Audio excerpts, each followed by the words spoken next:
भक्तजनों, आज बृहस्पतिवार है। आप बृहस्पति भगवान की आज आप लोग कथा सुने। बृहस्पतिवार का जो लोग बृहस्पति देव के श्रद्धा भक्ति से कथा सुनते हैं उस पर बृहस्पति देव प्रसन्न हो जाते हैं। बृहस्पति देव की जय हो, बृहस्पति देव की जय हो। प्राचीन समय की बात है। एक नगर में एक बड़ा व्यापारी रहता है। वो जहाज़ों में माल लाद कर दूसरे शहरों में भेजा करता है। वो जिस प्रकार अधिक धन कमाता है उसी प्रकार जी खोलकर दान भी करता है, परंतु उसकी पत्नी अत्यंत कंजूस है। वो किसी को एक डमरी भी नहीं देने देती है। एक बार सेठ जब दूसरे देश में व्यापार करने गया तो पीछे से बृहस्पति देव ने साधु भेष में उसकी पत्नी से भिक्षा मांगने आई। व्यापारी की पत्नी बृहस्पति देव से बोली, हे साधु महाराज, मैं इस दान और पुण्य से तंग आ गई हूँ। आप कोई उपाय बताइए जिससे मेरा सारा धन नष्ट हो जाए और मैं आराम से रह सकूँ। मैं यह धन लुटाता हुआ नहीं देख सकती। बृहस्पति देव ने कहा, हे देवी, तुम बड़ी विचित्र हो। संतान और धन से कोई दुखी होता है। अगर अधिक धन है तो इसे शुभ कामों में लगाया करो। कुंवारी कन्याओं का विवाह करवाओ, विद्यालय और बाग बगीचा का निर्माण करवाओ। ऐसे पुण्य कार्य करने से तुम्हारा लोक परलोक सार्थक हो सकता है। परंतु साधु की इन बातों से व्यापारी की पत्नी को खुशी नहीं हुई।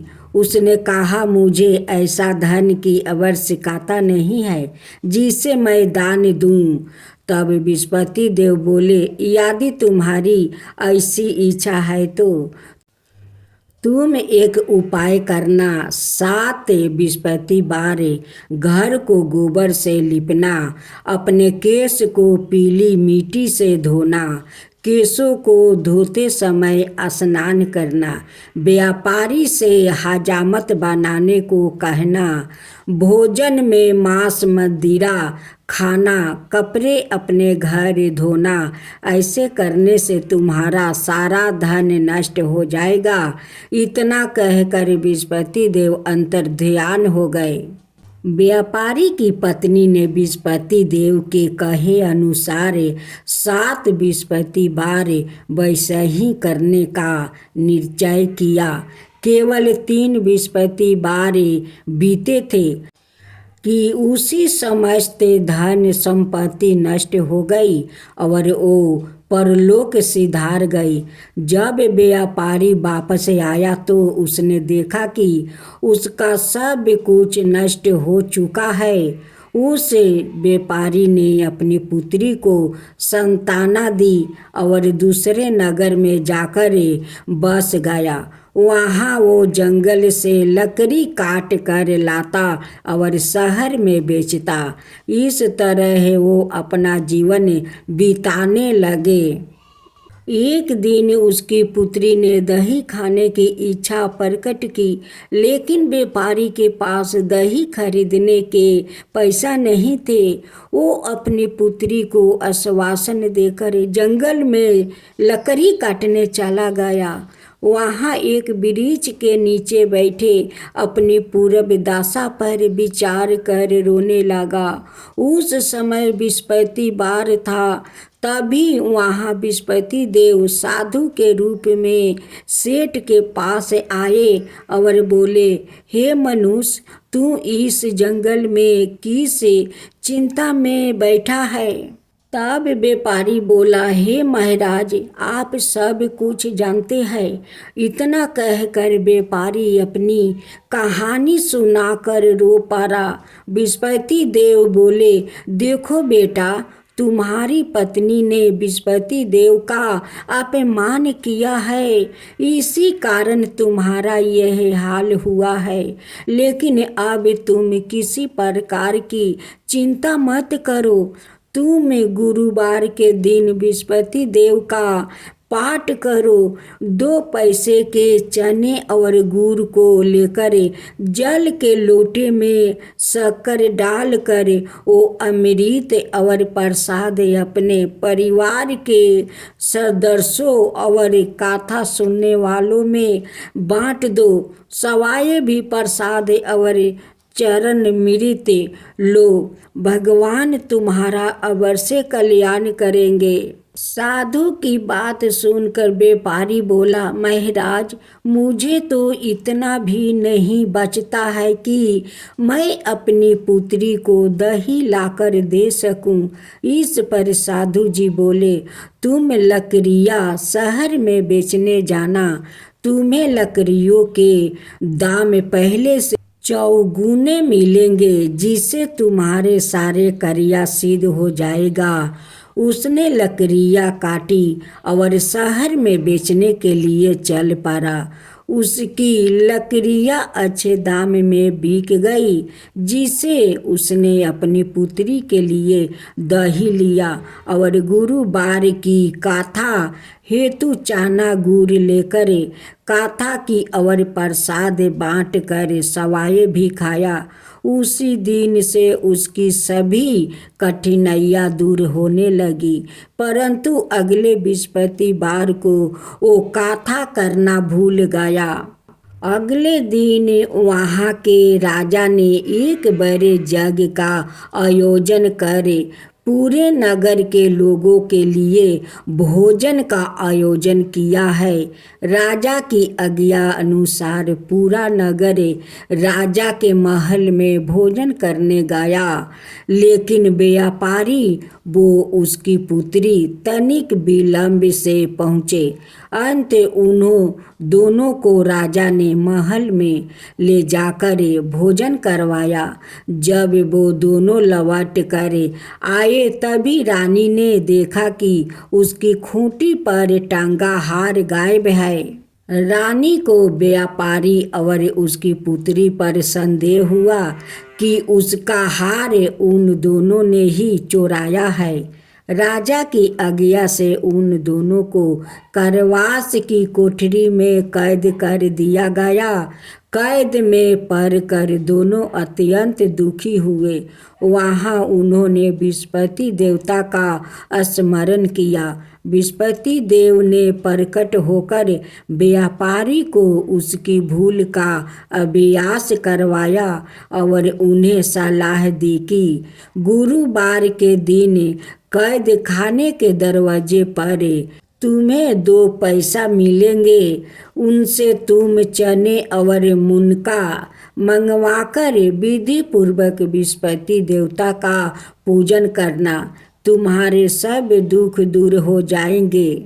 बृहस्पतिवार को कैद खाने के दरवाजे पर उन्हें 2 पैसे मिले। बाहर सड़क पर एक स्त्री जा रही थी। व्यापारी ने उसे बुलाकर गुड़ और चने लाने को कहा। इस पर वो स्त्री बोली, मैं अपनी बहू के लिए गहने लेने जा रही हूँ, मेरे पास समय नहीं है। इतना कहकर वो चली गई। थोड़ी देर बाद वहाँ से एक और स्त्री निकली। व्यापारी ने उसे बुलाकर कहा कि हे बहन, मुझे बृहस्पतिवार की कथा करानी है, तुम मुझे 2 पैसे का गुड़ चना ला दो। बृहस्पति देव का नाम सुनकर वो स्त्री बोली, भाई, मैं तुम्हें अभी गुड़ चना लाकर देती हूँ। मेरा एकलौता पुत्र मर गया है। मैं उनके लिए कफन लेने जा रही थी, लेकिन मैं पहले तुम्हारा काम करूँगी, उसके बाद अपने पुत्र के लिए कफन लाऊंगी। वो स्त्री बाजार से व्यापारी के लिए गुड़ चना ले आई और सवाए भी बृहस्पति देव की कथा सुनी। कथा के समाप्त होने पर वो स्त्री कफन लेकर अपने घर गई। घर पर लोग उसके पुत्रा की लाश को राम नाम सत्य है कहते हुए शमशान ले जाने की तैयारी कर रहे थे। स्त्री बोली, मुझे अपने बेटे का मुख देख लेने दो। अपने पुत्रा का मुख देखकर उस स्त्री ने उसके मुंह में प्रसाद और चरना मृत डाल दिया। प्रसाद और चरना मृत के प्रभाव से वो पुनर्जीवित हो गया। पहली स्त्री जिसने बृहस्पति देव का निरादर किया था, वो जब अपने पुत्रा के विवाह हेतु पुत्रा वधू के लिए गहने लेकर लौटी और जैसे ही उसका पुत्रा घोड़ी पर बैठकर निकला, वैसा ही घोड़ी ने ऐसी उछाल मारी कि वो घोड़ी से गिरकर मर गया।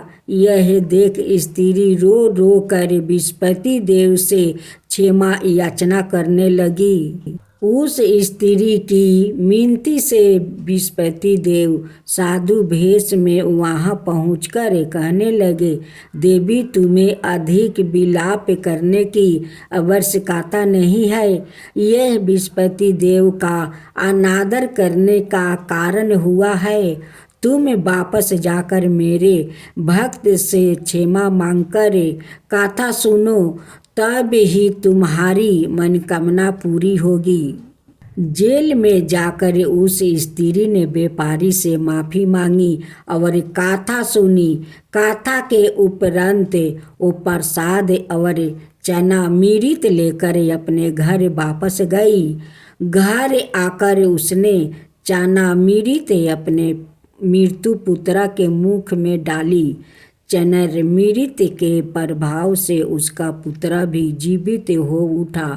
उसी रात बृहस्पति देव राजा के सपने में आया और बोले, हे राजन, तुम जिस व्यापारी और उसके पुत्री को जेल में कैद कर रखा है वो बिल्कुल निर्दोष है। तुम्हारी रानी का हार वही खूंटी पर टांगा है।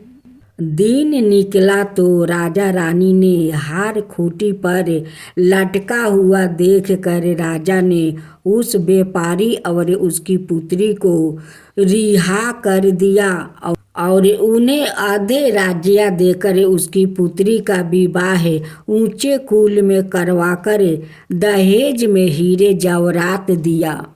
ओम जय बृहस्पति देवा, जय बृहस्पति देवा, छिन छिन भोग लगाऊं के दली फल मेवा। ओम जय बृहस्पति देवा, जय बृहस्पति देवा। तुम पुराण परिमत माँ तुम अंतर्यामी, जगत पिता जगदीश्वर तुम ही सबके स्वामी। ओम जय बृहस्पति देवा, जय बृहस्पति देवा। चरना मृत निज निर्मल सबके पातक हरता, सकल मनोरथ दायक कृपा करो भक्तो। ओम जय बृहस्पति देवा, जय बृहस्पति देवा। तन मन धन अर्पण कर जो जन शरण पारे, प्रभु प्रकट तब हो करे आकर दुआरे खरे। ओम जय बृहस्पति देवा, जय बृहस्पति देवा। दीन दयाल दया निधि भक्तन हितकारी, पापी दोष सब हरता भाव बंधन हारी। ओम जय विष्णुपति देवा, जय विष्णुपति देवा। सकल मनोरथ दायक सब संशय हरो, विषय विकार मिटाओ संतन सुखकारी। ओम जय विष्णुपति देवा, जय विष्णुपति देवा। जो कोई आरती तेरी प्रेम सहित गावे, जेठाय नंदय नंदन कर सो निश्चय पावे। ओम जय विष्णुपति देवा, जय विष्णुपति देवा। सब मिलकर बोलो विष्णुपति भगवान की जय, विष्णुपति देव की जय।